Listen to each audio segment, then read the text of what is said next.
Hello everyone, welcome to Indian Judicial Service. In this video, we discuss the fundamental right. This video is the 10th part of top 1000 MCQ of constitutional law.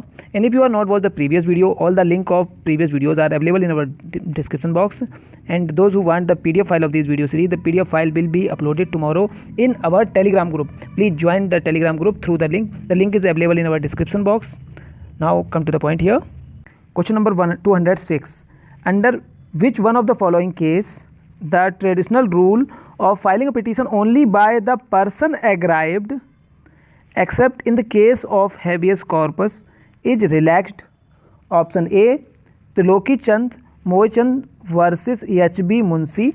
Option B, Joginder Nath versus Union of India. Option C, Rabindra Nath Bose versus Union of India. Option D, Upendra Bakshi versus State of UP. So answer is here option D, Upendra Bakshi versus State of UP 1983.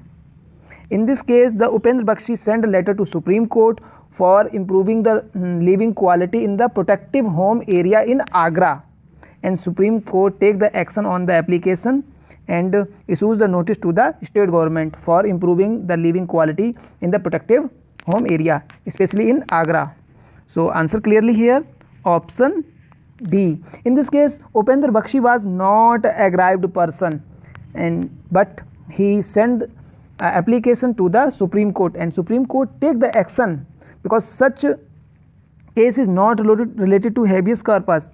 But in this case, Supreme Court take action, and Upendra Bakshi is also not here aggrieved party. So this is the relaxation given to the other procedure. Now question number 207.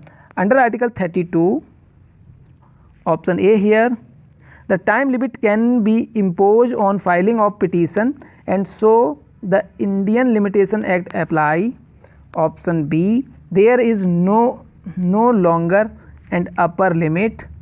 The party aggrieved must move the Supreme Court at earliest possible time. This is very important, earliest possible time, and it is the discretion of court to decide whether it is a reasonable delay or not.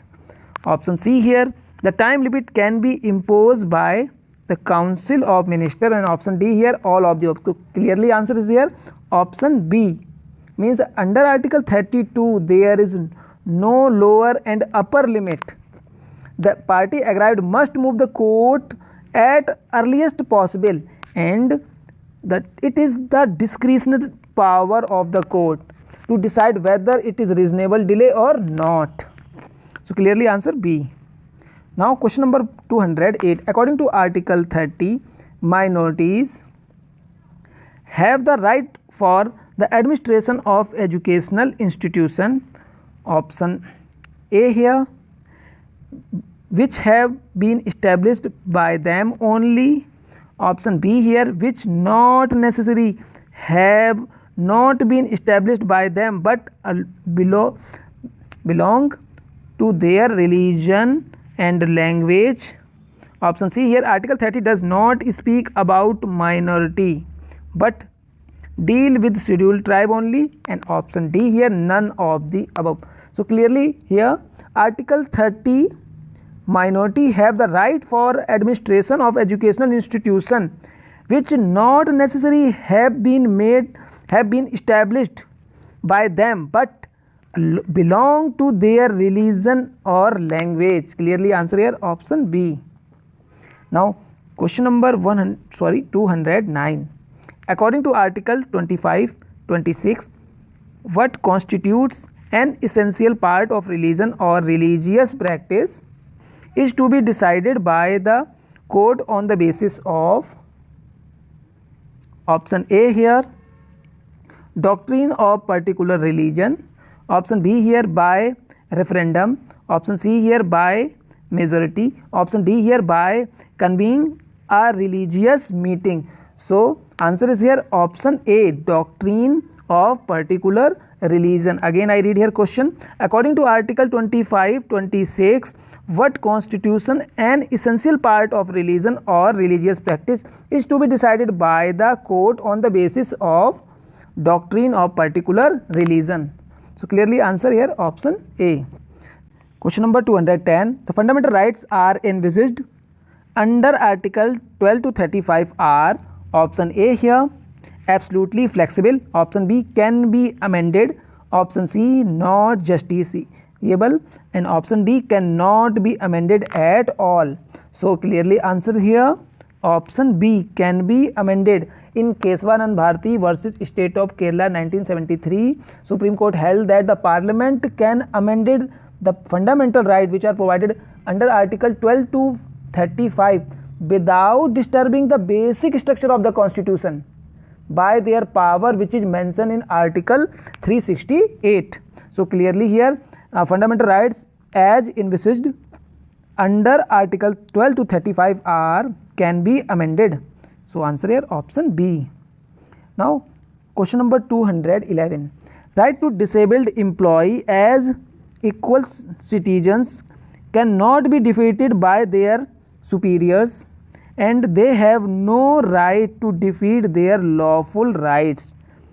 So this thing is provided in case of Bhagwan Das versus Punjab State Electricity Board 2008. So in this case Supreme Court protect the right of employees against the superior officer, means the right of disabled employees as equal citizen not to be defeated by their superiors and they have no right to defeat their lawful rights. So clearly answer here option C, Bhagwan Das versus Punjab State Electricity Board. Question number 212. In case of People's Union for Democratic Rights versus Union of India, option A, non-payment of minimum wage is violative, this is very important, is violative of Article 21. Option B here, the decision in this case did not herald for right to live with basic human dignity. Option C here, under Article 21 does not envisage right to live with human dignity. Option D here, none of the above. So in case of People's Union for Democratic Rights versus Union of India, non-payment of minimum wage, this is very important, non-payment of minimum wage is violative. It violates the provision of Article 21. So clearly answer here option A. Now question number 213. The protection given to the accused under Article 20 Clause 3 against the compulsion to the witness also include ordinary, documentary and testimonial evidence. So answer is here option A, protection given under Article 20 Clause 3 is not attracted by above statement. So first of all, Article 20 Clause 3 related to no person accused of any offence shall be compelled to be a witness against himself, means the doctrine of self-incrimination is provided in Article 20 Clause 3. So this is here not attract here, so it is wrong. Option B here, the protection given under Article 20 Clause 3 is attract by the above statement. So this is our correct answer. So answer here option B. Again I read one question. The protection given to the accused under Article 20 Clause 3 against compulsion to be witness also include the ordinary, documentary and testimonial evidence. So such protection which is provided in Article 20 Clause 3 is given in this matter. So answer here option B. Now question number 214. In case of A.K. Gopalan versus State of Madras, the Preventive Detention Act 1950 was founded conflicting with the two articles. So in case of A.K. Gopalan 1950 Supreme Court 27, Supreme Court held that the Preventive Detention Act is not violate the provision of Article 21, but because it is the due process of law, but it violate the other provision of the fundamental rights like Article 14. It violate the provision of Article 14 and Article 19 and Article 22. So these provisions are violated, means violated by this act. So this thing is provided in case of, very important case, A.K. Gopalan versus State of Madras. Now option here, Article 14, 17. Option B here, Article 19, 21. Option C here, Article 23, 25. And option D here, Article 23 and 32. So all options are very complicated to decide here, because Article 21 means Preventive Detention Act is not violate the Article 21 because it is the due process, but it violate the Article 14, 19, 22. But their options are very complicated. So which option I choose here? Either A or either B. It's your choice to choose either A or B. Now I choose here option B, because 17 is completely irrelevant here. So I choose here option B, means Article 19 and 20, because one of the options is must be choose here for correct answer.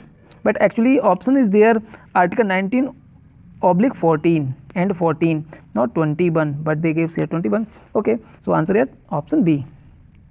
Now question number 215. Which section of Preventive Detention Act was declared ultra vires by Supreme Court in case of A.K. Gopalan versus State of Madras? Option A here, Article 17. Option B here, Article 11. Option C here, Article 14. And option D here, Article 19. So both two options are there, but most appropriate here Article 14, because it provides the equality before the law, equal protection of law, and this is the basic rule in the preventive detention here, and on the basis of the decision taken by the Supreme Court on this article. That's why answer is here option C. And these are a supportive article of this here, means the freedom of speech and expression move throughout the territory of India Union, and all these are provisions which are provided in Article 19. So clearly answer here option C. Now complete this video. In next video we meet with another 10 questions of related to fundamental rights. So if you like this video, please click on like button, and if you are still not subscribed our channel, please subscribe it. This channel will very helpful for your preparation. Thank you for watching Indian Judicial Service.